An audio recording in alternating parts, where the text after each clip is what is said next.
Now, I want to share a story with you, and this is actually an article that I wrote over the weekend called All Wars Are Bankers' Wars. And I went in, I did a lot of research. It's posted to the front page of whatreallyhappened.com. I understand it's already gone viral. It's being reposted around the web. But I wanted to basically tell it to you here on the radio show. And it's a very long story. We're probably going to take the rest of the hour to do it. But it's something that you need to understand, that all of these wars and assassinations that we're told are crazed lone nut assassins or weapons of mass destruction or bringing democracy, all of them track back to the private central bankers as the initiating event. And the more you study this, the more you will realize all the wars are wars for the bankers, for the private central bankers. And I know a lot of people are going to have difficulty comprehending this, just how many of these wars we have fought as a nation were fought for no other purpose than to force private central banks onto nations that did not want them. So we're going to have a few examples so you understand why at this particular time in history the United States government is mired in so many wars against so many foreign nations. And there's plenty of precedents for this. Now, going back to the beginning, the United States fought the American Revolution primarily over King George III's Currency Act, which forced the colonists to abandon their own government-issued currencies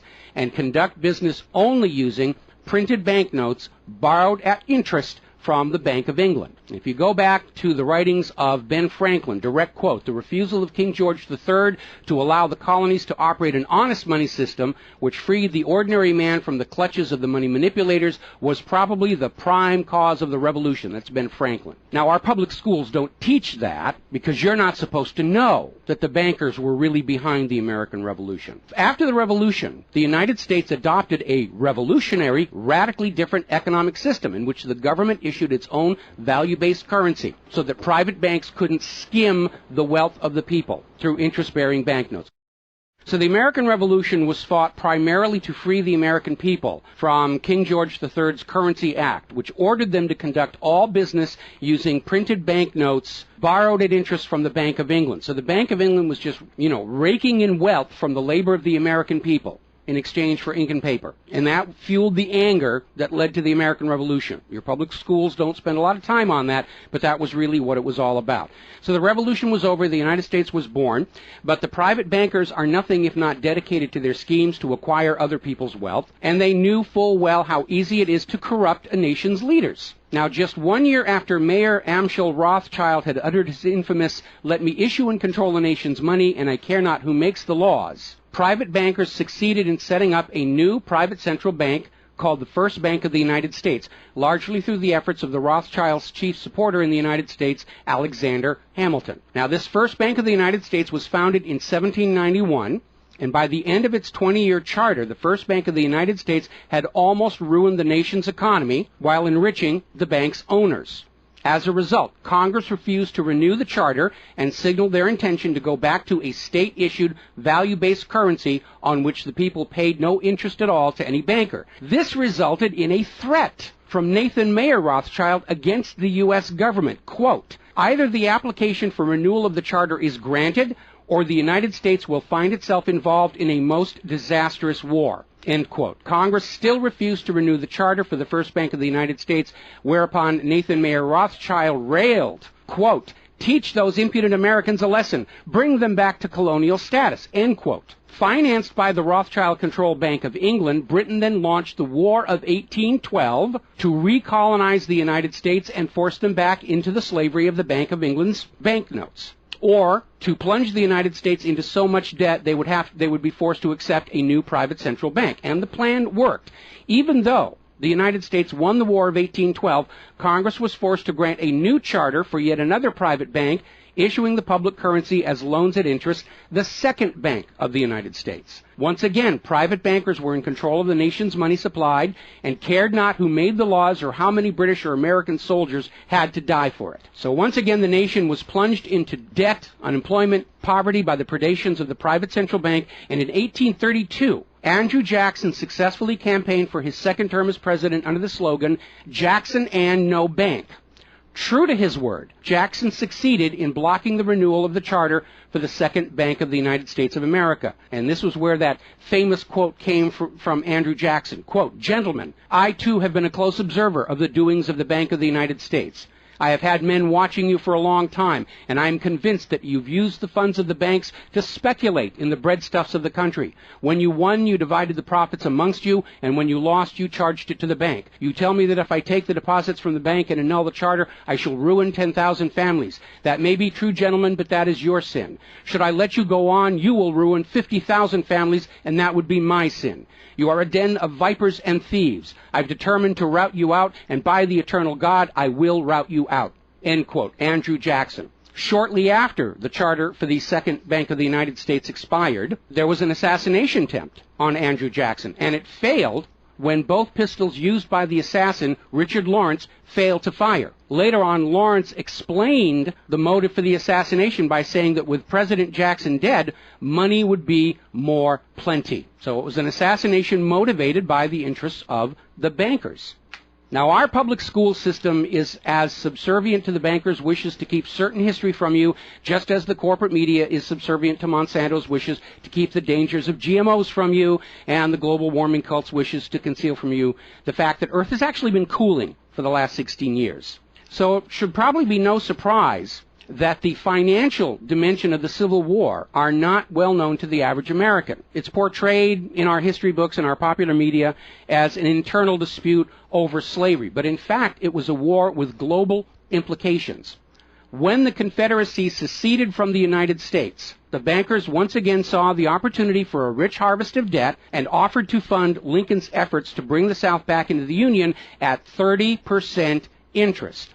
Lincoln remarked that he would not free the black man by enslaving the white man to the bankers, and using his authority as president, issued a new government currency, the greenback. This was a direct threat to the wealth and power of the central bankers, who quickly responded. This is a quote from the London Times following Lincoln's issuance of the greenbacks. Quote, "If this mischievous financial policy, which has its origin in North America, shall become indurated down to a fixture, then that government will furnish its own money without cost. It will pay off debts and be without debt. It will have all the money necessary to carry on its commerce. It will become prosperous without precedent in the history of the world. The brains and wealth of all countries will go to North America. That country must be destroyed, or it will destroy every monarchy on the globe."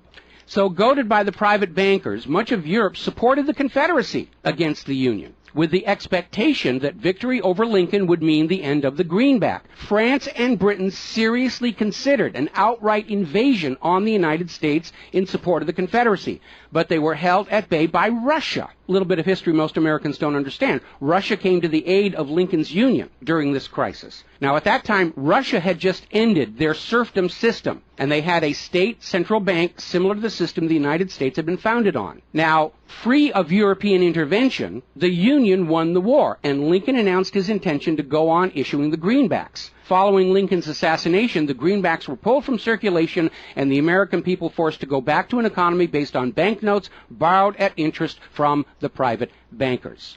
So finally, in 1913, the private central bankers of Europe, in particular the Rothschilds of Great Britain, the Warburgs of Germany, met with their American financial collaborators on Jekyll Island, Georgia, to form a new banking cartel with the express purpose of forming the Third Bank of the United States, with the aim of placing complete control of the United States money supply once again under the control of private bankers. Owing to hostility over the previous banks of the United States, the name of this third bank was changed to the Federal Reserve, in order to grant the new bank a quasi-governmental image. But in fact, it is a privately owned bank. It's no more federal than Federal Express. In fact, last year, the Federal Reserve successfully rebuffed a Freedom of Information lawsuit by Bloomberg News on the grounds that as a private banking corporation, and not actually a part of the U.S. government, the Freedom of Information Act did not apply to the operators of the Federal Reserve. So 1913 proved to be a transformative year for the nation's economy. First, with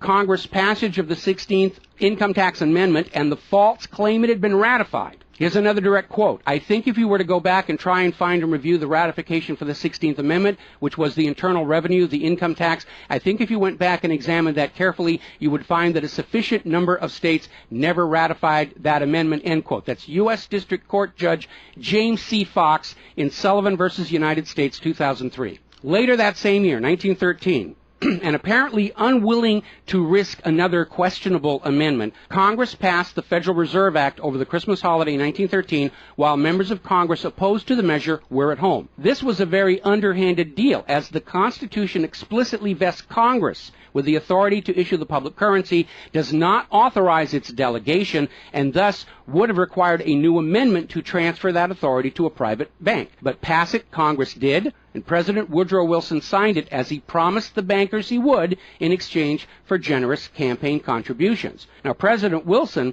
later regretted that decision. You've probably heard this quote before, but you're going to get it again. Quote, "I am a most unhappy man.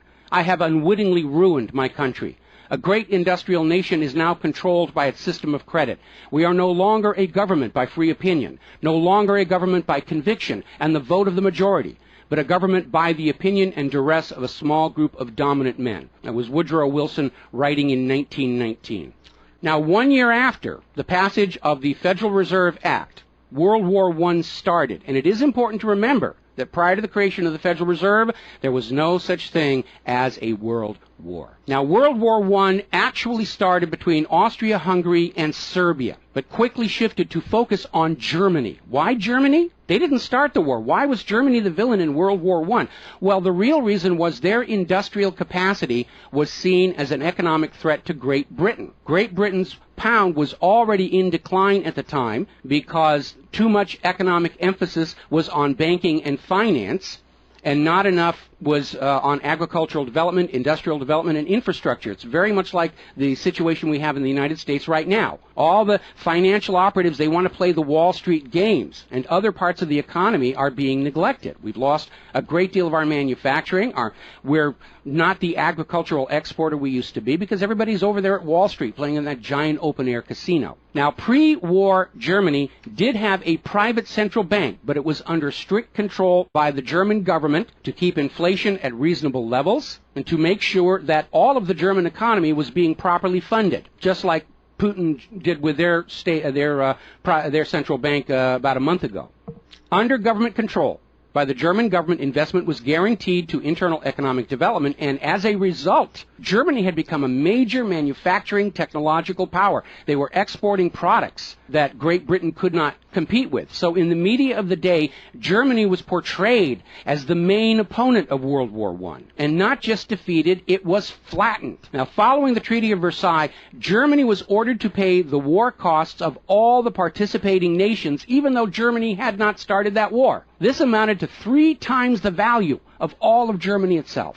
Germany's private central bank, to which the German government had gone deeply into debt to pay the cost of the wars, was allowed to break free of government control. That led to the massive inflation of the Weimar Republic, followed, permanently trapping the German people in endless debt. And money speculators were running rampant, and it led to these situations where you had literally a whole basket full of paper notes to get a loaf of bread. Now, when the Weimar Republic collapsed economically, it opened the door for the National Socialists to take power. Their first financial move was to issue their own state currency, which was not borrowed from private central banks. It was based on a unit of value, not a unit of debt. Freed from having to pay interest on the money in circulation, Germany blossomed and quickly began to rebuild its industry. It was an amazing transformation to see. The media called it the German miracle. Time magazine lionized Hitler for the amazing improvement of life for the German people and the explosion of German industry, and they even named him Time magazine's Man of the Year in 1938. And then once again, Germany's prosperity and freedom from a private central bank loaning the public currency at interest became a threat to other nations and other powers. I have a couple of quotes here from Winston Churchill that tells you what was really going through the minds of Europe in the years leading up to World War II. Quote, "Should Germany merchandise again," which means do business, "should Germany merchandise again in the next 50 years, we have led this war, World War I, in vain." That was Winston Churchill writing in the Times in 1919. Another quote, "We will force this war upon Hitler if he wants it or not," end quote. Winston Churchill in a 1936 radio broadcast. Quote, "Germany becomes too powerful. We have to crush it," end quote. Winston Churchill in November 1936 speaking to U.S. General Robert Wood. Quote, "This war is an English war, and its goal is the destruction of Germany." Winston Churchill, autumn 1939 broadcast. So it was all about economics and profitability. Now, Germany's state-issued value-based currency was also a direct threat to the wealth and power of the private central banks around the world. And as early as 1933, they started to organize a global boycott against Germany to strangle this upstart ruler who thought he could run his nation without a private central bank. Now, as had been the case in World War I, Great Britain and other nations threatened by Germany's economic power looked for an excuse to go to war. And as public anger in Germany grew over the boycott, Hitler foolishly gave them that excuse. Years later, in a spirit of candor, the real reasons for the war were made clear. Quote, "The war wasn't only about abolishing fascism, but to conquer sales markets. We could have, if we had intended so, prevented this war from breaking out without doing one shot, but we didn't want to." End quote. Winston Churchill to Harry Truman, March 1946. One more quote here. Quote, "Germany's unforgivable crime before World War II was its attempt to loosen its economy out of the world trade system and to build up an independent exchange system from which the world finance couldn't profit anymore. We butchered the wrong pig." End quote. Winston Churchill writing in his book, The Second World War. Now, a little side note, we're going to actually step back in time to the years before World War II. A little bit of history a lot of Americans are still completely unaware of. And it involves a gentleman by the name of Marine Corps Major General Smedley Butler. In 1933, Wall Street bankers and financiers had bankrolled the successful rise to power of Hitler and Mussolini. Brown Brothers Harriman in New York, and they're still there. I saw them when I was there for the 9/11 anniversary. They were financing Hitler right up to the day war was declared with Germany. And these Wall Street financiers decided that a fascist dictatorship in the United States, based on the one Mussolini had in Italy, was going to be far better for their business interests than Roosevelt's New Deal, which threatened massive wealth redistribution to recapitalize the working and middle classes of America. So the Wall Street tycoons recruited General Butler to lead the overthrow of the U.S. government and install a Secretary of General Affairs who would be answerable to Wall Street and not the people, would crush social unrest and shut down all the labor unions. General Butler pretended to go along with the scheme, but then exposed the plot to Congress. So they recruited Marine Corps Major General Smedley Butler to lead this coup d'etat because Butler was very popular with the soldiers, and his image as part of this move would help convince the military this was the right thing to do. Now, to his credit, Major General Smedley Butler, remembering his oath to the Constitution, pretended to go along with the scheme, but then exposed the plot to the United States Congress. Congress, then as now in the pocket of Wall Street bankers, refused to act. When Roosevelt learned of the planned coup, he demanded the arrest of the plotters, but the plotters simply reminded Roosevelt that if any one of them were sent to prison, their friends on Wall Street would deliberately collapse the still fragile U.S. economy and blame Roosevelt for it. So Roosevelt was unable to do anything about this attempted coup d'etat until the start of World War II, at which time he prosecuted many of the plotters under the Trading with the Enemy Act. Now, mostly it was glossed over. Oh, it was just a rumor, unfounded. It's wacko conspiracy theory. But in 1967, the congressional minutes of Smedley Butler's revelation to Congress of the coup were finally released to the public. You ever see this movie, 7 Days in May, Kirk Douglas and Burt Lancaster, about an attempted military takeover of the United States of America? It was based loosely on this story. But of course, in the movie, the bankers being behind the Burt Lancaster character was completely removed from the script here. Now, Smedley Butler is also famous for writing a work called War is a Racket. And I would like to read you a quote from that. Quote, "I spent 33 years and 4 months in active military service as a member of our country's most agile military force, the Marine Corps. I served in all commissioned ranks from second lieutenant to major general. And during that period, I spent more of my time being a high-class muscle man for big business, for Wall Street, and for the bankers. In short, I was a racketeer, a gangster for capitalism. I suspected I was just part of a racket at the time. Now I'm sure of it. Like all members of the military profession, I never had an original thought until after I left the service. My mental mental faculties remained in suspended animation while I obeyed the orders of the higher-ups. This is typical with everyone in the military service. Thus, I helped make Mexico and especially Tampico safe for American oil interests in 1914. I helped make Haiti and Cuba a decent place for the National City Bank boys to collect revenues in. I helped in the raping of half a dozen Central American republics for the benefit of Wall Street. The record of racketeering is long. I helped purify Nicaragua for the International Banking House of Brown Brothers in 1909 through 1912. I brought light to the Dominican Republic for American sugar interests in 1916. In China in 1927, I helped see to it that the Standard Oil went its way unmolested. During those years, I had, as the boys in the back room would say, a swell racket. I was rewarded with honors, medals, and promotion. Looking back on it, I feel I might have given Al Capone a few hints. The best he could do was operate his racket in 3 city districts. I operated on 3 continents. General Smedley Butler, former U.S. Marine Corps Commandant, and he wrote that in 1935. So, now moving forward here. As president, John Fitzgerald Kennedy understood the predatory nature of private central banking. He understood why Andrew Jackson fought so hard to end the Second Bank of the United States.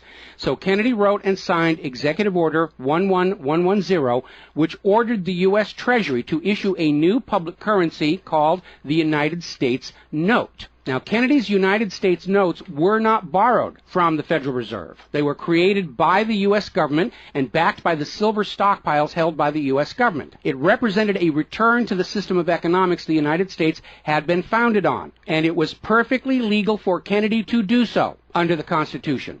All told, some $4.5 billion went into the public circulation, which eroded interest payments to the Federal Reserve and loosened their control over the nation. 5 months after signing Executive Order 11110, John F. Kennedy was assassinated in Dallas, Texas, and the United States notes pulled from circulation and destroyed.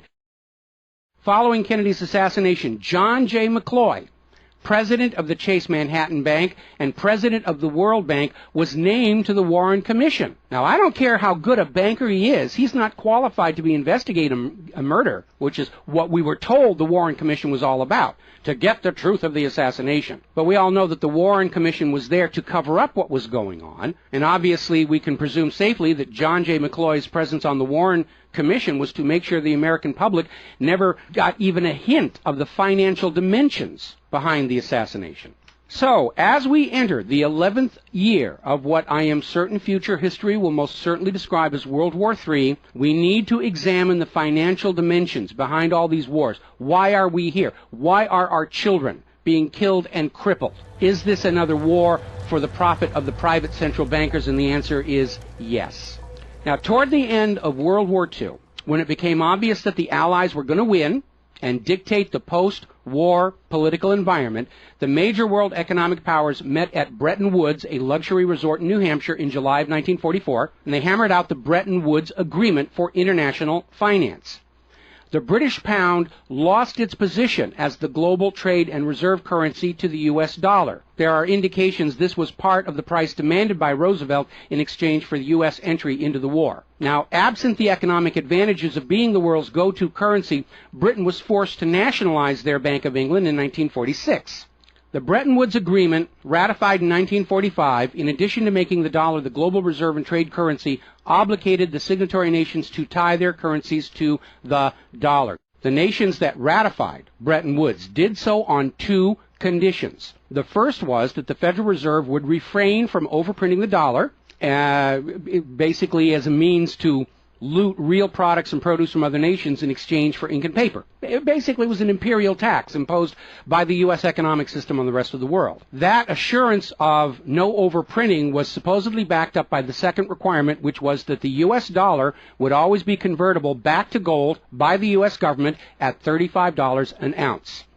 Now, of course, the Federal Reserve, being a private bank and not answerable to the U.S. government, did in fact start overprinting paper dollars, which were sent to other nations around the world, and under Bretton Woods, they had to send back products and produce and raw materials at full value. And much of the perceived American prosperity of the 1950s and 60s was the result of these foreign nations having to send real raw materials, goods, produce, back to the United States in exchange for these little pieces of paper with ink all over them, because they were forced to accept these paper notes as being worth $35 per ounce of gold. Then in 1970, France started looking at this huge pile of printed paper notes sitting in their bank vaults, for which real French products like wine and cheese had been traded, and it notified the United States government that they would exercise their option under Bretton Woods to return all those paper notes for gold at the agreed-upon $35 per ounce exchange rate. The problem was the United States had nowhere near the gold to redeem all those paper notes. So on August 15, 1971, Richard Nixon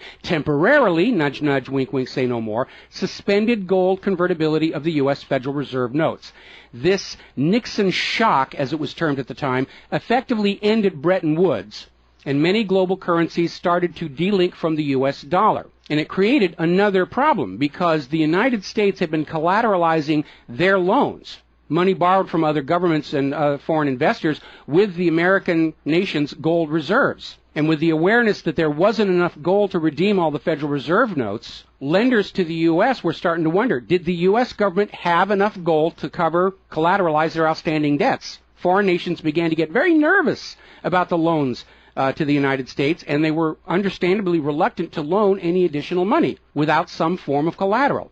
So what Richard Nixon did is he founded the environmental movement with the EPA and its various programs like wilderness zones and roadless areas and heritage rivers, wetlands, and all these other little different programs, which all took vast areas of public lands and made them off limits to the American people, who are technically the owner of all those lands. But Nixon had no concern for the environment, and the real purpose of this land grab, under the guise of the environment, was to pledge those pristine lands and their vast mineral resources as collateral on the outstanding national debt. The multitude of all these different programs was simply to conceal the scale of the land grab and collateralization of the American people's heritage. And it actually today covers almost 25% of the entire nation, is now locked up by these EPA programs and pledged as collateral on government borrowing. Now, with open lands, available lands for collateralization already in short supply, the U.S. government embarked on a new program to shore up sagging international demand for the dollar. The United States approached the world's oil-producing nations, mostly in the Middle East, and offered them a deal. In exchange for only selling their oil for dollars, the United States would guarantee the military safety of those oil-rich nations. The oil-rich nations would agree to spend and invest their U.S. paper dollars inside the United States, particularly in U.S. Treasury bonds, which would be redeemable through future generations of U.S. taxpayers. The concept was labeled the petrodollar. In effect, the United States, no longer able to back the dollar with gold, was now backing it with oil, other people's oil. And that necessity to keep control over those oil nations to prop up the dollar has dominated America's foreign policy in the region ever since. But as America's manufacturing and agriculture has declined, the oil-producing nations faced a dilemma. Like France, they've got piles and piles of these paper notes and treasury bonds piling up in their vaults, and there really wasn't all that much except real estate they wanted to buy from the United States of America. Europe's cars and aircraft were superior and less costly. In more recent times, America's experiment with GMO food crops has led a lot of nations to simply avoid buying U.S. agricultural exports. Israel's constant belligerence against its neighbors has caused the oil-producing nations to wonder if the U.S. could actually keep their end of the petrodollar arrangement. So oil-producing nations started to talk of selling their oil for whatever currency the purchasers wanted to pay. Iraq, already somewhat hostile to the United States following Desert Storm, demanded the right to sell their oil for euros in 2000. In 2002, the United Nations agreed that Iraq had a right to sell their oil for euros under the Oil for Food program. 1 year later, 2003, the United States reinvaded Iraq, lynched Saddam Hussein, and placed Iraq's oil back on the world market, only available for U.S. dollars.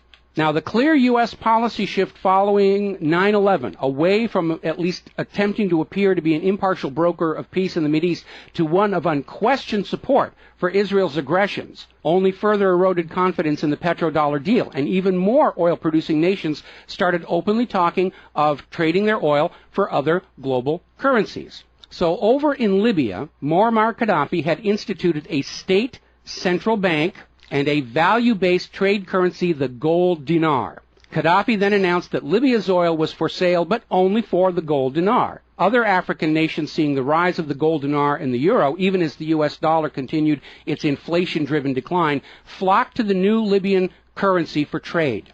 This move had the potential to seriously undermine the global hegemony of the dollar. French President Nicolas Sarkozy reportedly went so far as to call Libya a threat to the financial security of the world. So the United States invaded Libya under the guise of supporting a popular rebellion. They brutally murdered Gaddafi, apparently because the object lesson of Saddam's lynching had not been enough of a message, imposed a private central bank, and returned Libya's oil output to dollars only. The gold that was supposed to be made into the gold dinars, as of the last report I could find, unaccounted for. Now, according to General Wesley Clark, the master plan for the dollarification of the world's oil nations included 7 targets: Iraq, Syria, Lebanon, Libya, Somalia, Sudan, and Iran. Venezuela, which has started selling their oil to China for the yuan, seems to be a late addition. What is notable about those original 7 nations targeted by the U.S. is that none of them are members of the Bank of International Settlements. This is the private central banker's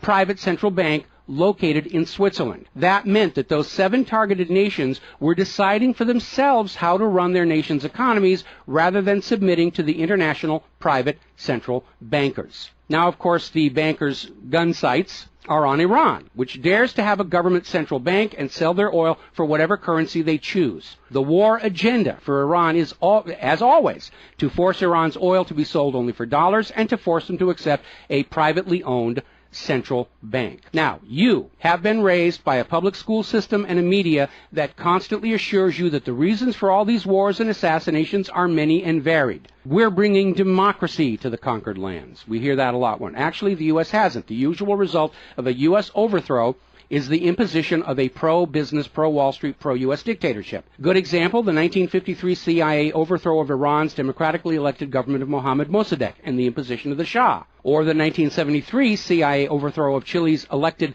government of President Salvador Allende and the imposition of the dictator Augusto Pinochet. Another one of the excuses we'll get is we have to save the people from a cruel oppressor. That's the one they're using in Syria right now. Revenge for 9/11. That was a big one going into Iraq. And then later on, President Bush was caught on video saying, no, Iraq had nothing to do with 9/11. And behind all of them, that tired, worn-out, catch-all excuse for invasion, weapons of mass destruction.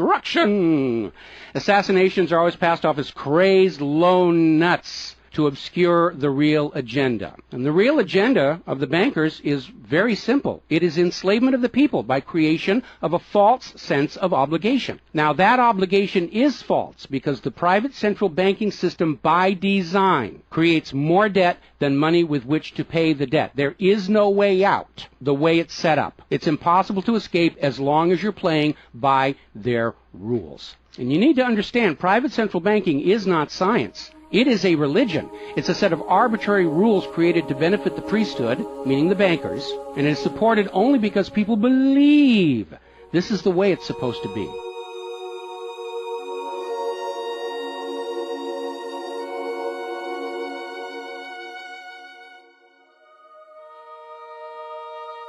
It is a religion. It's a set of arbitrary rules created to benefit the priesthood, meaning the owners of the private central banks. The fraud persists with often lethal results only because the people are brainwashed into believing that this is the way life is supposed to be, and no alternative exists or should even be dreamt of. Now, this same approach, the same brainwashing, was true of 2 earlier systems of enslavement, rule by divine right and slavery, both systems built to trick people into obedience, and both now recognized by modern civilization as illegitimate. So now we are on the verge of a new era in history where we will recognize that rule by debt, rule by private central bankers issuing the public currency as a loan at interest is equally illegitimate. It only works as long as people allow themselves to believe that this is the way life is supposed to be. But you need to understand something that's the core of the issue. Private central banks do not exist to serve the people, the community, or the nation. Private central banks exist to serve their owners, to make them rich beyond the dreams of Midas, and all for the cost of ink, paper, and the right bribe to the right official, and the occasional assassination. But behind all these wars and all these assassinations, the 100 million plus horrible deaths from all of these wars, lies a single policy of financial dictatorship. The private central bankers only allow rulers to rule, only on the promise that the people of a nation be enslaved to the private central banks. Rulers who do not go along with that will be killed, their nation invaded by those other nations still enslaved to the private central banks. The bankers themselves don't fight these wars. Their children are not in these wars. A nation tries to break free of the private central bankers like Libya. All the other nations under the bankers' control pile on and destroy them. This so-called clash of civilizations you are being told about by the corporate media, it's really a war between banking systems, with the private central bankers forcing themselves onto the rest of the world, no matter how many millions must die for it. The constant hate-mongering against Muslims you see in the corporate media lies in a simple fact. Like the ancient Christians, prior to the Knights Templars, Muslims forbid usury or the lending of money at interest because they saw in ancient times, like Rome, how these banking practices could destroy an entire society. And that is the reason our government media insists that Muslims have to be hated and killed and converted. They refuse to submit to currencies loaned at interest. They refuse to be debt slaves. That makes them a threat to the natural order of the world, the new world order of global fascist dictatorship. So, off to war your children must go to spill their blood for the money junkies' gold. We barely survived the last 2 world wars. Now we're going into the third one in the nuclear bioweapon age. That is very dangerous. We have to ask ourselves, are the private central bankers willing to risk incinerating the whole planet to feed their greed? Apparently so. You as parents, as siblings, as spouses, need to ask yourself, do you really want to see your loved ones in uniform, killed and crippled, all for a bank balance sheet? But the whole point of this article, the whole point of what I'm sharing with you today, and this is all history, you can go out and hunt it down for yourself. Behind all the flag waving, behind all the propaganda, behind the crazed lone nut assassins, weapons of mass destruction, all of the modern wars this nation have fought are wars by and for the private bankers, fought and bled for by third parties unaware of the true reason they're expected to gracefully accept being killed and crippled for. And the process is quite simple. We've explained it before on this show. As soon as the private central bank issues its currency as a loan at interest, the public is forced deeper and deeper into debt. When the people are reluctant to borrow anymore, that's when the Keynesian economists demand the government borrow more to keep the pyramid scheme working. When both the people and the government refuse to borrow anymore, that is when the large wars get started, to plunge everyone even deeper to debt to pay for the war, and then after the war to borrow even more to rebuild. And when these horrible wars are over, the ordinary people have basically what they had before the war, except their graveyards are a lot larger, and everyone is in debt to the private bankers for the next century. That is why Brown Brothers Harriman in New York was funding the rise of Adolf Hitler, because war is the bankers' richest harvest. We all need to recognize this is what all these wars have been about. Private central banking, enlarging their domain, imposing their will on nations that do not want it, imposing their system on the rulers of nations who do not want it. Bribery, blackmail, assassination, they will do anything to maintain their stranglehold on the productivity of the world's people. And as long as private central banks are allowed to exist, inevitably, as the night follows the day, there will be poverty, hopelessness, millions of deaths in endless world wars until the earth itself is sacrificed in flames to Mammon. The path to true world peace lies in the abolishment of all private central banking everywhere, and a return to the state-issued, value-based currencies that allow nations and people to become prosperous through their own labor and development and efforts. Now, I mentioned the Knights Templars.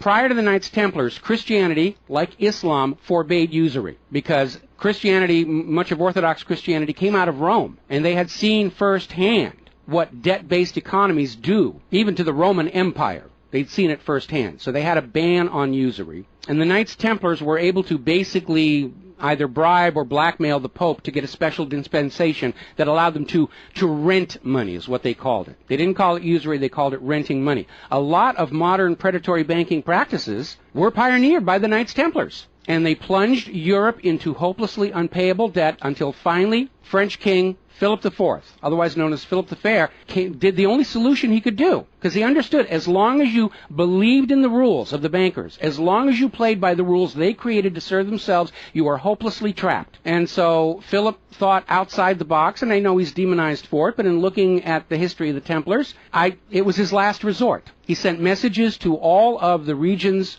in France, secret orders on the same time, in the same moment, on the same day. All of the Templars were arrested, and their commanderies, which is what they called their banks, were broken into, looking for looted wealth. They didn't find a lot of it. It was a paper empire, just like the Federal Reserve is. It's all based on paper. There's nothing of any real value there. It's all paper notes. And he sent the Templars to prison and execution, except for Scotland and Portugal, where the Pope and King Philip IV really didn't have a lot of control.